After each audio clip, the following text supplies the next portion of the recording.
오늘 시편 112편 1절부터 10절 말씀 읽었습니다. 세상이 흔들려도 나는 하나님께로 라는 제목으로 함께 은혜를 나누고자 합니다.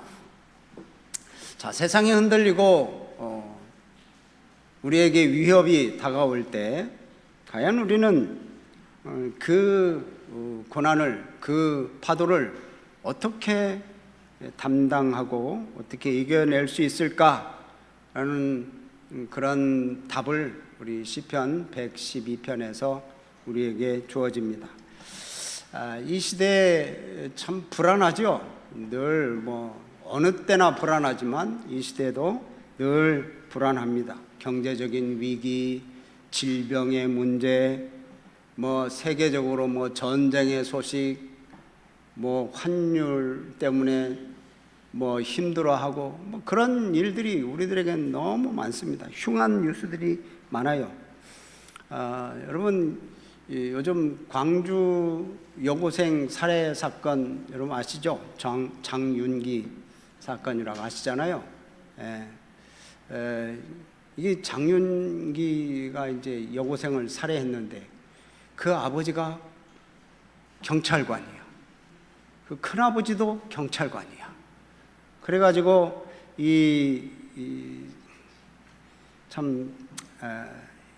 범행의 그 사건의 물품을 폐기했다.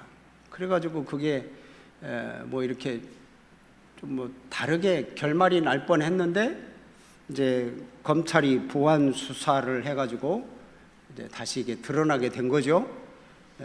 참 이런 뉴스를 들으면 참 마음이 아픕니다. 그 피해자들의 가정은 얼마나 힘들었겠어요. 그런데 뉴스를 보니까 또 검찰 보완 수사권을 폐지하기로 또 그렇게 정치권에서는 또 그걸 주장한다. 그러면 경찰들의 견제 세력이 어떻게 됩니까? 경찰들 자기 마음대로 할 거 아니에요. 참 답답합니다. 이런 거에 대해서는 굉장히 빠른데 6.3 지방선거 때문에 부정선거로 많이 힘들어하고 지금 2030 친구들이 올림픽 공원에서 계속 지금 모여서 외치고 있는 그런 문제에 대해서는 너무 정치권들이 여야가 다 그걸 인정하는 건데도 불구하고 이걸 빨리 처리를 안 하는 걸 보면 깝깝하기만 합니다. 그런데 이제 한국 사람들이 이제 얘기를 하기를, 저도 이제 지난번 교회에 있을 때, 제가 이제 부목사로 있을 때죠. 제자 훈련을 하면서 우리 성도들하고 얘기를 하다 보니까 정직하면 우리나라에서 못 산다는 거예요. 정직하게 살면 이 나라에 살 수가 없다. 그렇게 정직하고 솔직하게 살다가 경쟁에서 밀리고 또한 이제 잘못하면 망하게 된다는 거예요. 그래가지고 저거 막 얘기를 했어요. 그때 얘기를. 목사님이 세상을 안 살아봐서 모른다고. 정직하게 세금 다 내면 다 사업 말아먹는데요. 절대 정직하게 살 수가 없대요. 그러면서 적당히 거짓말 해야 되고 그런 삶을 살아야 된다는 거예요. 참 이 정직한 사람이 손해본다 이런 말을 들으면 여러분 가슴이 좀 아프지 않습니까? 그런데 오늘 본문 말씀 보면 정직한 사람이 늘 항상 이익을 보는 것은 아니라고 말합니다. 그거 오래가지 못한다. 언젠가는 진실이 드러난다는 거예요. 그 사건을 은폐하려고 했지만 언젠가는 그게 드러나게 돼 있어요. 우리의 삶도 역시 마찬가지예요. 진실하게 못 살아. 그래서 정직하게 못 살아. 그러면 참 힘들게 삶을 살아가는 것 같아도 그 정직하게 사는 사람이 오늘 여기 성경 말씀 보면 복되다고 얘기해요. 복되다. 2절 말씀을 보면 그의 후손이 땅에서 강성하며 정직한 자들의 후손에게 복이 있으리로다. 성경에는 정직한 자들에게 복이 있다고 얘기를 합니다. 세상에서는 정직하면 밀리고 나중에는 망한다, 그렇게 얘기를 합니다. 오늘 본문 말씀에서 보면 여러분, 인생의 한복판에서 살아갈 때 참 이 폭풍우가 몰려오고 세상이 막 곧 뭐 어떻게 될 것 같고 그러지만 그 가운데서도 진짜 복된 사람이 누구인가라는 것을 여기서 말하고 있어요. 세상에서 복된 사람은 건강하고 잘 살고 돈 많고 세상에서 알아주고 권력 있고 명예 가지고 있고 그런 사람들을 복되다고 얘기를 하잖아요, 흔히. 근데 성경은 그렇지 않아요. 진실하고 정직한 사람. 그렇다고 복된 사람이, 성경에 말하는 복된 사람에게 뭐 세상의 흉한 일들이 비껴가는 사람도 아닙니다. 고난과 위기가 막 아예 찾아오지도 않는 그런 것도 아닙니다. 똑같아요. 세상 사람들과 똑같이 거친 바람이 불어오고 풍랑이 일어나고 그래서 인생의 폭풍을 만나는 사람이지만 그 마음이, 그 영혼이 하나님께 고정돼 있어서 결코 요동하지 않는 사람, 그 사람이 복된 사람이라는 거예요. 그래서 여기 이제 1절 말씀부터 보면 그렇게 말을 하죠. 여호와를 경외하며 그 계명을 크게 즐거워하는 자가 뭐 있다? 복이 있다. 우선 하나님을 경외하고 계명을 지키는 자는 복이 있다. 2절 말씀 보면 또 뭐래요? 그 후손이 땅에서 강성한다. 그리고 정직한 자에게 후손에게 복이 있다. 그 후손이 받을 복, 땅에서 강성하다. 또 그 결과 크게 번성한다. 세상에서는 그러죠. 많은 사람들이 얘기를 하기를 정직하면 힘도 없고 능력도 없다. 근데 오늘 말씀은 그렇지 않다. 도리어 정직한 자와 그 후손이 누구보다도 강한 자가 될 것이고 누구보다도 크게 번성할 것이다 라고 이렇게 하나님께서는 말씀하세요. 또 뿐만 아닙니다. 3절 말씀 보면 이렇게 되어 있어요. 부와 재물이 그의 집에 있다. 여러분, 얼마나 참 큰 축복입니까? 세상엔 정직한 사람들이 업신여김을 받고 무시당하고 그렇다는데 그럴 일이 없다는 거예요. 왜냐? 하나님이 형통하게 하시고 하나님이 부유하게 하실 것이기 때문에, 하나님은 분명히 살아서 역사하시기 때문에, 살아계셔서 역사하시기 때문에 결코 그런 일이 없다. 악한 자가 번성하고 악한 자가 칭찬받는 그런 일은 뭐 금방 당장은 있을 수 있지만, 그러나 하나님은 그 악한 자를 그냥 놔두지 않는다는 거예요. 또 정직한 자를 그냥 무시당하고 또 업신여김을 당하도록 놔두지 않는다는 거예요. 여러분, 우리가 최근에 여러분 스스로가 한번 생각해 보실 때 최근에 우리의 귀에 들려온 소식 중에 근심의 소식, 두려움의 소식이 있었습니까? 그게 뭘까요? 자녀에 대한 미래의 불안함, 노후의 걱정, 또 건강의 문제, 뭐 이런 소식들이 우리에게는 흉한 소식, 흉한 일로 다가올 수 있어요. 근데 이런 소식에 막 귀를 기울이고 거기에 신경을 쓰면 한없이 우리는 흔들립니다. 한없이 두렵고 한없이 흔들리고 세상이 망할 것 같고 나라가 망할 것 같고 뭐 나는 이제 뭐 이 세상에 없어질 것 같고 막 그런 상황이 막 두려움이 몰려와요.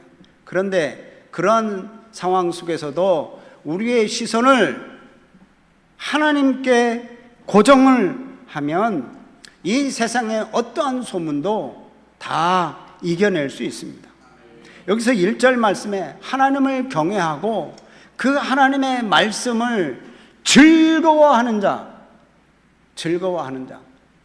복이 있다라고 했는데 6절 말씀 보면 이렇게 되어 있어요. 이런 사람은 영원히 흔들리지 아니하리로다. 세상 풍파가 몰아쳐도 흔들리지 않는다. 하나님을 의지하기 때문에 그렇습니다. 그러니까 하나님을 경외하는 자는 영적인 승리를 여기서 선포하는 거예요. 왜? 7절 말씀 보면 그래요. 그 이유가 나오는데 그 흉한 소문을 두려워하지 않는 것은 여호와를 의뢰하고 그의 마음을 어떻게 했다? 굳게 정했다. 하나님을 의지하고 그의 마음을 하나님께로 굳게 정했다. 흔들리지 않는다는 거예요. 굳게 정했어요. 여기서 굳게 정한다는 건 그 몸과 마음을 하나님이 나를 붙잡으시도록 다 맡겼다는 거예요. 여러분 한번 생각해 보세요. 성경에 보면 다니엘과 세 친구가 있습니다. 바벨론의 포로로 잡혀갔습니다. 포로 생활을 했죠. 그곳에서 하나님을 향한 믿음을 숨기지 않고 정말 정직하게 드러냈습니다. 정직하게 살았어요. 그래서 금신상 앞에 만약에 절을 하지 않고 그러면 다 저 풀무불 속에 다 집어넣겠다. 한마디로 불태워 죽이겠다는 얘기잖아요. 그 얘기를 들었어도 두려워하지 않았어요. 세상이 그런 소문을, 흉악한 소문을 퍼뜨리고 자기를 죽이려고 한다고 해도 두려워하지 않았어요. 또 왕 외에 다른 신에게 무엇을 구하거나 그러면 사자굴 속에 집어넣겠다. 사자 밥이 되게 하겠다는 거예요. 그런 흉한 일들이 자기에게 일어날 수 있지만 그러나 두려워하지 않았다는 거예요. 하나님을 향한 믿음을 잃지 않았어요. 하나님께 굳게 마음을 정했어요. 이게 다니엘과 세 친구들의 마음을, 뜻을 정한 그런 모습이잖아요. 여러분, 우리 성도들이 세상에서 들리는 소문, 정치적인 문제, 경제적인 문제, 사회적인 문제, 뭐 이런 소문에 흔들리지 않는 비결이 뭐냐? 여러분, 내 의지가 뭐 굳세서 아니면 내 배짱이 두둑해서 그렇지 않아요. 내 인생의 무게를 전적으로 책임지는 하나님이라고 하는 그 하나님께 굳게 정한 그런 인생이기 때문에 성도들은 흔들리지 않는 겁니다. 하나님께 고정된 인생은 이 세상에 비바람, 폭풍이 몰아친다고 해도 결코 요동하지 않는 사람이에요.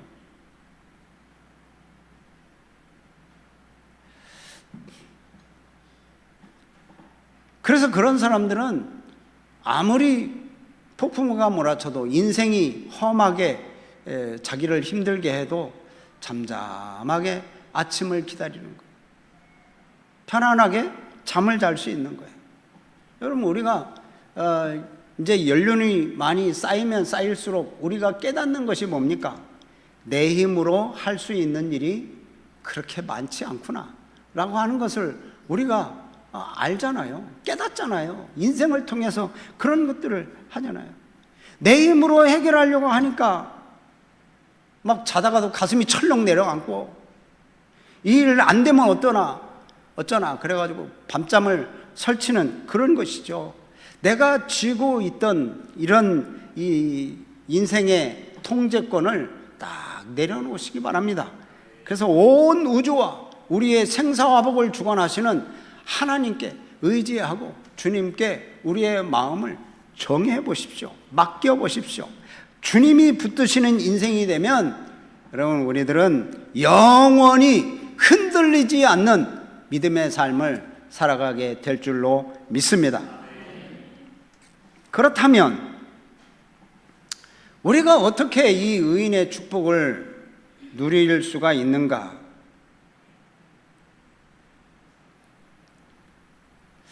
참, 여기 말씀 보면 우리가 좀 깨달을 수 있어요. 3절 말씀 한번 볼까요? 부와 재물이 그의 집에 있으며, 아까 우리가 봤죠?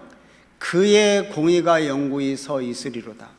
정직한 사람의 공의가 아니고, 여기는 그라고 하는 것은 하나님이십니다. 하나님의 공의가 영구히 있다. 또 9절 말씀도 그렇습니다. 그가 재물을 흩어 빈궁한 자들에게 주었으니 그의 의가 영구히 있고, 그의 의가 누구의 의예요? 하나님의 의가 영구히 있고 하나님의 뿔이 영광 중에 들리기 때문에 그렇습니다. 하나님의 의. 여러분, 우리 사람들은 전적으로 부패한 존재입니다. 성경에서 그렇게 말씀하잖아요. 모든 사람이 죄를 범하였으며 하나님의 영광에 이르지 못한다. 모든 사람들이 부패했어요. 죄에 빠져 있어요. 그래서 이 인생은 안개와 같고 고난 앞에서도 쉽게 흔들리고 유혹 앞에서 쉽게 무너지는 게 우리 인생이에요. 우리 사람이에요. 근데 가장 우리에게 흉한 이 일이 뭡니까?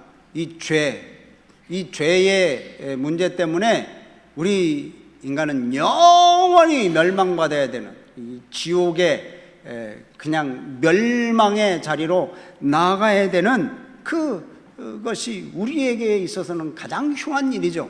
이 세상에서 사업이 안 되고 뭐 건강이 안 좋고, 그거보다도 더 흉한 일이 바로 영원히 지옥에 빠지는 거예요. 우리 인생은 그런 죄악 가운데 빠져 있기 때문에 영원히 지옥 가야 될 우리들이에요. 그런데 심판받아 마땅한 죄인들을 위해서 예수님이 오셨어요. 예수님이 오셔서 죄가 없으신 그 예수님이 우리의 죄의 그 대가를 다 담당하시기 위해서 십자가에서 죽으신 거예요. 그 사랑은 잠깐이 아니에요. 그 의의는 영원해요. 그 의의는, 그 공의는 끝이 없어요. 그래서 그 십자가의 사랑으로 말미암아 우리는 이 불의의 대가를 완벽하게 청산했습니다. 예수 그리스도의 십자가의 은혜로. 그리고 예수님께서 죽으심으로 끝난 게 아니라 사망 권세를 깨뜨리시고 부활하셨잖아요. 그 부활하시는 말미암아 우리들에게, 그 영원히 죽어야 될 우리들에게 영원히 의롭다라고 선포해 주신 거예요. 이게 우리에게는 복된 소식이에요. 복음. 네. 세상은 끊임없이 우리의 형편과 조건을 보라고 그래요. 네 형편과 네 조건을 좀 봐. 네 자녀의 형편을 봐. 네 통장을 봐봐. 네 건강을 봐. 너 지금 이렇게 살아야 돼? 너 지금 하나님 붙잡을 때야 지금? 그러면서 이게 이 세상은 늘 그렇게 얘기를 해요. 그때마다 여러분, 우리는 내 조건을 보지 마시고 나를 위해 십자가에서 영원한 의를 완성하신 예수 그리스도를 바라보시기를 바랍니다. 그 대속의 은혜를 확신하면서 세상의 조롱도, 세상의 위협도 다 이겨내는 그리스도인으로서의 그 당당함으로 살아가시는 우리 성도들이 되시기를 바랍니다. 이렇게 복음으로 마음이 견고해진 성도는 이제 이 세상의 축복의 통로로 살아가는 거예요. 자, 4절 말씀 한번 보세요. 4절 말씀 보면 정직한 자들에게는 흑암 중에 뭐가 일어난다고요? 빛이 일어난다. 정직한 자들은 흑암 중에도 빛이 일어나요.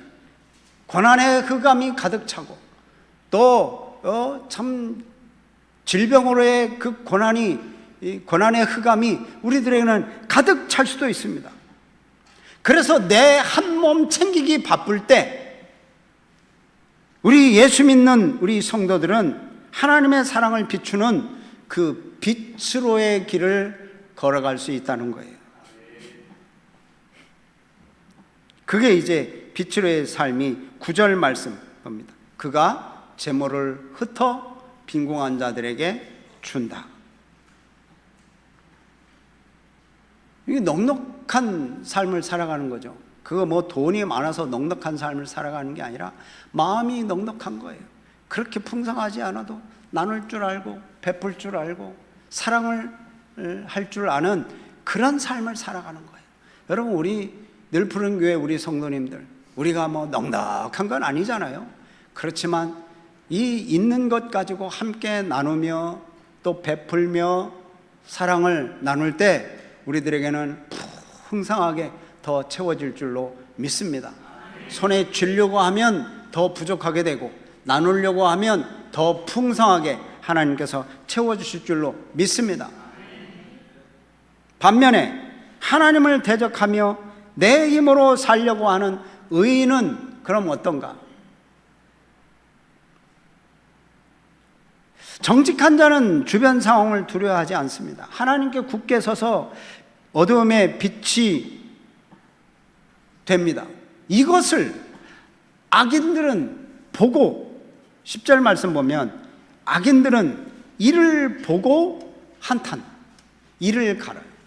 정직한 자들이 세상에서는 그냥 무시당하고 뭐 좀 처지고 뒤로 밀리고 그럴 줄 알았는데 안 그렇다는 거예요. 하나님께서 그 정직한 자를 세우셔서 빛으로 사용하시는 거예요.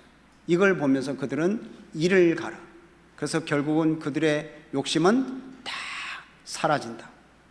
결국 하나님의 심판으로 그들은 소멸될 거다. 여러분, 내 생각만 하고 있는 이 좁은 마음 좀 우리는 깨뜨려야 됩니다. 주님의 사랑을 흘려보내고 또 우리 주변 이웃들에게 우리 하나님의 살아계심을 증거하는 그러한 이 복음을 전하는, 주의 십자가의 사랑을 전하는 우리 성도들이 되시기를 바랍니다. 또 우리가 태신자를 품고 있잖아요. 지난주에 태신자 작정 카드를 나눠드렸는데 1차 작정했던 우리 모든 성도님들이 계십니다. 그러나 또 아직도 작성하지 않은 그러한 분들이 계시죠. 여러분, 그런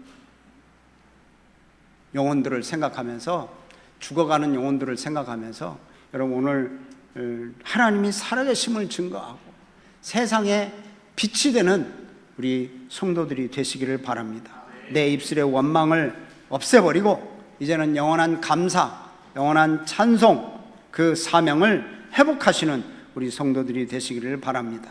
오늘 말씀을 정리합니다. 오늘 우리는 이 시편 기자의 노래를 우리는 보았죠? 들었죠? 세상이 흔들려도 마음을 굳게 정하고 하나님께 기대어서 흔들리지 않는 의인의 영광을 우리는 이 시편 112편을 통해서 우리는 보았습니다. 여러분, 우리 신앙은 세상 형편에 따라서 요동치는 그런 갈대 같은 신앙이 아닙니다. 오늘 여기 시편을 보았던 것처럼 어떤 바람이 불어도 하나님의 주권, 복음의 능력, 그걸 믿고 묵묵히 우리 믿음의 자리를 지키는 이런 뿌리 깊은 신앙을 가져야 되는 게 바로 저와 여러분들인 줄로 믿으시기를 바랍니다. 그래서 이제 우리 자녀들, 지난주에도 말씀드렸지만 우리 자녀들이나 우리 후배들에게 또 우리 주변 사람들에게 죽음과 환난 앞에서도 눈 하나 깜짝하지 않는, 그래서 하나님의 선하심을 노래하는 그런 영적인 거장들의 품격을 좀 가지시기를 바랍니다. 뭐 조그마한 것 가지고 일희일비 해가지고 막 이러니 저러니 요란스럽게 하지 말고 정말 영적 거장의 품격을 가지고 든든하게 서 있고 묵직하게 서 있는 우리 성도들이 될 때 우리 늘푸른 교회가 비록 세상에 사람들이 눈으로 볼 때는 작고 연약해 보일 수도 있습니다. 그러나 오늘 여기 시편 기자의 말씀처럼 세상에 가득한 어두움을 물리치는 세상에 빛을 발하면서 주의 일에 항상 더욱더 힘쓰고 또 결코 헛되지 않는 그러한 영광스러운 승리의 발걸음을 걸어가는 우리 성도들이 다 되시기를 주의 이름으로 축복합니다. 아멘. 우리 말씀을 생각하면서 여러분